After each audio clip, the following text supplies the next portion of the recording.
Good morning and welcome to Words That Matter, a modern day book club. I'm your host, Lee Smith.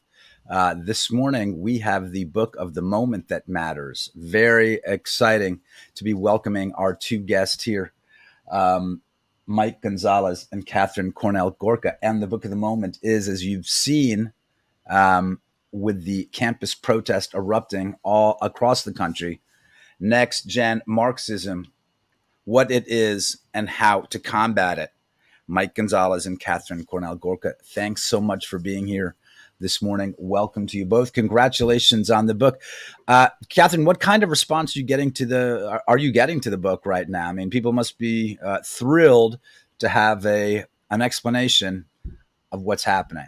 Yeah, you're exactly right. I mean, it's really been so, sadly timely that it came out right now with these crazy protests. And what I find in particular, I mean, of course, media podcasters, they've been very interested. We've been doing a lot of media, but I also talk to a lot of groups of regular people, right?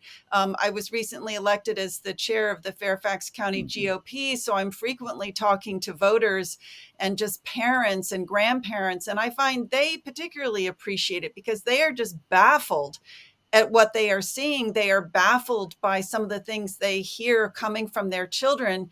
But just as importantly, they want to know whether there's something that they can do about this, or are they powerless?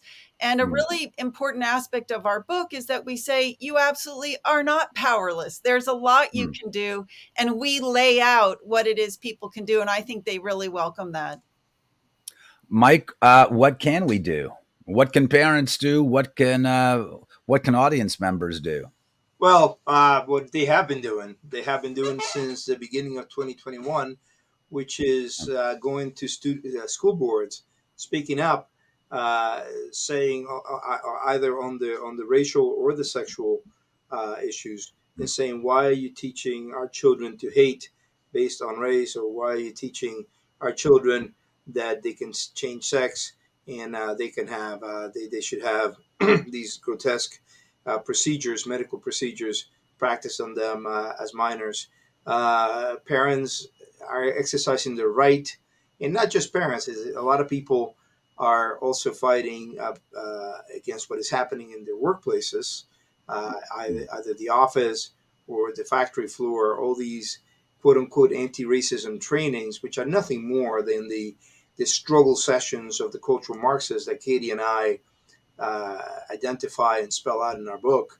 Our book really has been, as Katie said, more timely than we realized it was going to be, for very unfortunate reasons.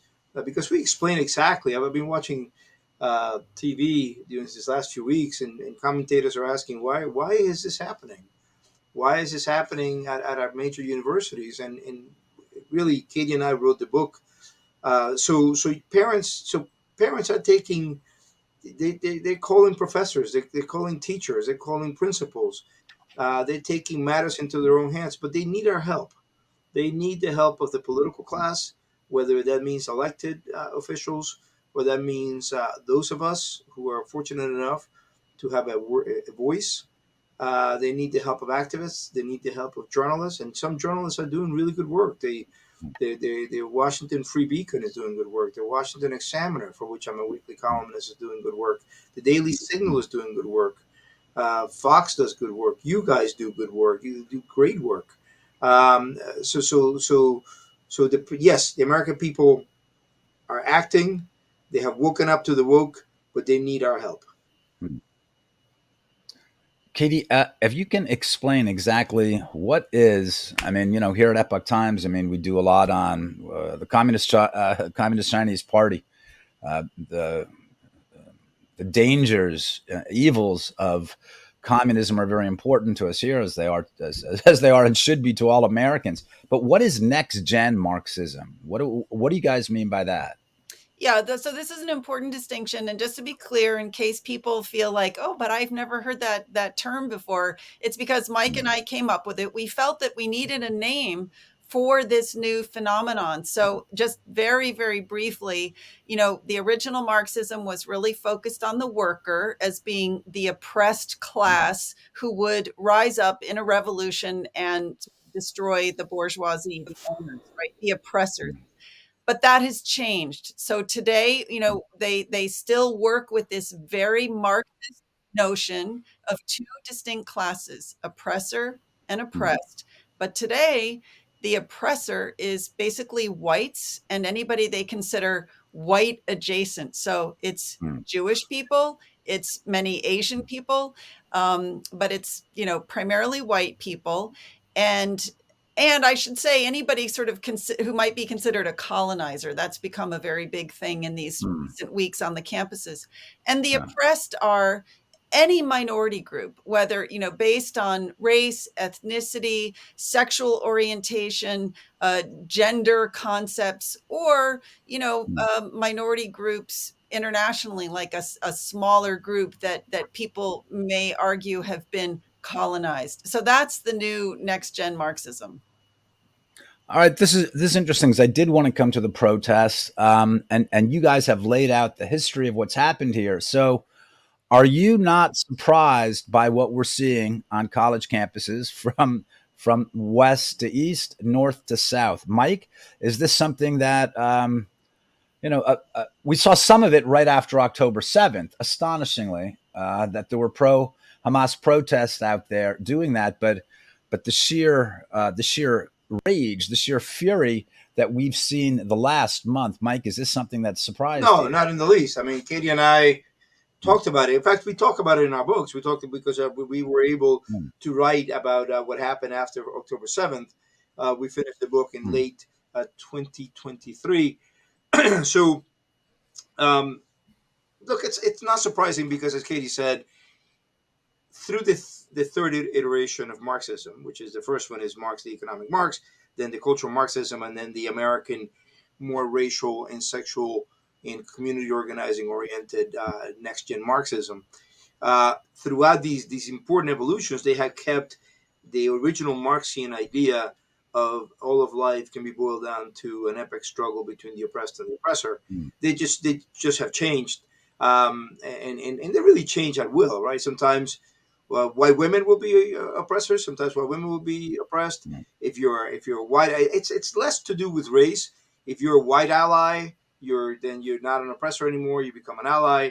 When they talk about white supremacy, it really is it's Western culture. It's a synonym. Robin DiAngelo is very specific in one of her books. She says that to talk about white supremacy as only meaning white supremacy, it's too reductive.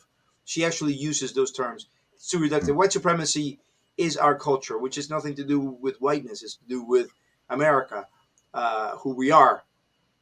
And that is because they believe in this deeply. They have put the Israeli and ergo all the Jews in the category of the oppressor, and they have put the Palestinian in the category of the oppressed. And once you're in the category of the oppressed, that justifies all manner of action. That justifies all acts of cruelty. Right. They're allowed to do whatever they want. So we have the perverse outcome that you see these college students, and they have been doing this now for months, celebrating the terrorist attack on Israel and disdaining or deriding the victims, including women who were gang raped by Hamas. So, given that Kate and I had an intrinsic understanding of this ideology, which is not just fallacious, but it's also evil, because it justifies many evils. We're not surprised at all by this, sadly. I'd like to add, if I could, we talk in the book not just about the history of the ideas, which is in itself very, very important, just to understand the evolution of the ideology and how we've gotten to where we are. But it's also, what we also really unpacked was the sort of strategies and techniques that have been used so effectively by the radical left. So, I mean, it really starts with Lenin. Marxism was a failure for its first 70 years, but Lenin kind of came up with this magic formula, which was he came to figure out that if you can use information and propaganda to make people feel aggrieved and victimized, and then you organize them, you can bring about a revolution, right? This was Lenin's magic formula. Now, what's interesting about it was Saul Alinsky, right, the big organizer, and started in Chicago and then went elsewhere, but the American leftist organizer kind of took this basic principle and made it uniquely American. He came up, Rules for Radicals is basically Lenin translated for the United States, right? And it was kind of elaborated. This formula has been used down through the decades and kind of honed and perfected, organizing, the way they organize, the way they get into the grassroots, the way they push a certain narrative. I mean, look, we've all seen the footage of these kids on these campuses. When you press them and ask them, what are you protesting against? Most of them can't articulate a single intelligent sentence. They don't know why they're there. But you know why they're there? Because they're being organized. That whole meme about the fact that all the tents are the same brand of tent, and this is one of the things that we really, really get into is looking at the role of both sort of many of our enemies, the role of Russia, China, Iran, European Marxists, Latin American Marxists, how they engaged in the United States to sort of foment our own radical movements. We draw ties directly between them and the origins of Black Lives Matter. The fact that Palestinians were present at many of those early meetings, the fact that Black Lives Matter leaders went to, meet with Palestinians. These things have been intertwined for a long time. And I think this has to be the focus right now. Katie, Mike I'm, and I I'm, both, I'm, sorry. I'm sorry to interrupt, but I wanted to get a little more detail on that because that seems really important. Where did Black Lives Matter's officials meet with Palestinians? Is that here on U.S. campuses, or where is that? So it happened. I mean, it actually begins to happen. Well, as Katie and I document this, we have already Palestinians show up at the founding conference of the U.S. Social Forum in Atlanta in 2007, where you already have a strong Palestinian contingent, where part of the platform is against Israel, and they call the founding of Israel the Nakba, whatever that's the tragedy. I think it's translated into English, and that was organized. One of the organizers of that conference was Eric Mann, the former weatherman terrorist who recruited Patrisse Cullors, the founder, one of the architects of BLM. She was there also in Atlanta in 2007. So was Alicia Garza in Atlanta in 2007. This is the founding conference of the U.S. Social Forum, which is a very Marxist international global network. But then, as Katie said, about a contingent of about 200 Palestinians show up in Ferguson. So 2007, just to put in the historical context, it's 6 years before the founding of Black Lives Matter. 5 years before Trayvon Martin ever comes across George Zimmerman and tragically dies, and in 6 years before a jury in Florida acquits George Zimmerman, which is the triggering event for the founding of Black Lives Matter. And then Black Lives Matter becomes a global network in the streets of Ferguson, Missouri, after the death of Michael Brown, when you had all the riots there in 2014. And there you have contingents of Palestinians show up, and lo and behold, that ends. Ferguson kind of peters out in December 2014. In late January 2015, barely weeks after, you have Patrisse Cullors in the West Bank, having been invited there by a terrorist group, by a group that is that is linked to a Syrian-based terrorist group, and she is there. The videos can be found online, where she spouts anti-Israel slogans, and she calls Israel a white settler state and all these things. So that's very concrete evidence of the nexus between Palestinians and BLM. That is fascinating. I want to come back. We have to take a quick break, but I want to come back to that after the break because, of course, this is something that we saw in the 1960s. We saw all this coordination with the Palestinians, with all sorts of radical groups throughout Europe, throughout the United States, Japanese radical groups as well. So that's something I want to pick up when we come back. I want to ask about the continuity between the 1960s and today. In the meantime, all of you, I have to recommend this once again, a very important book, timely book. This is a book that matters. NextGen Marxism, what it is and how to combat it. Mike Gonzalez and Katharine Cornell Gorka, these are our guests today. If you're watching on YouTube, please, we're cutting away to Epoch TV exclusively after the jump. Make the jump with us to Epoch TV exclusively. We'll see you in less than a minute. Mr. Roger Stone, really one of the grand masters of political strategy. He's going to be speaking about a book today that came out about 2 years ago. Manafort was not, of course, charged with any crime that had anything to do with Donald Trump or the Trump campaign.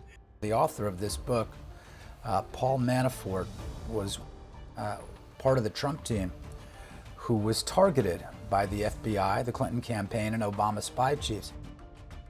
They dusted off 15-year-old business investigations that they had previously closed for lack of sufficient evidence or other flaws in those cases. That links Donald Trump's campaign manager to one of Vladimir Putin's buddies. They base the success of their entire investigation on the false claim that as Donald Trump's campaign manager, Manafort had given proprietary secret polling information to a man named Konstantin Kilimnik.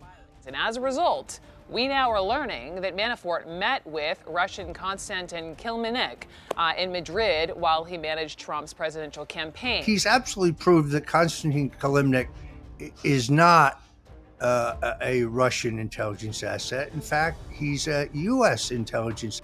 The special counsel, Andrew Miller, has made certain that Manafort's been put through hell. They moved him from prison to prison to prison. He would be sleeping on cold cement floors in ice cold cells at some point in his incarceration. Manafort's book is amazing in the sense of his spiritual strength. He talks very openly in the book about how the Bible sustained him, how his faith sustained him. I'm very moved by what you're saying because, of course, people know that you were put through hell as well.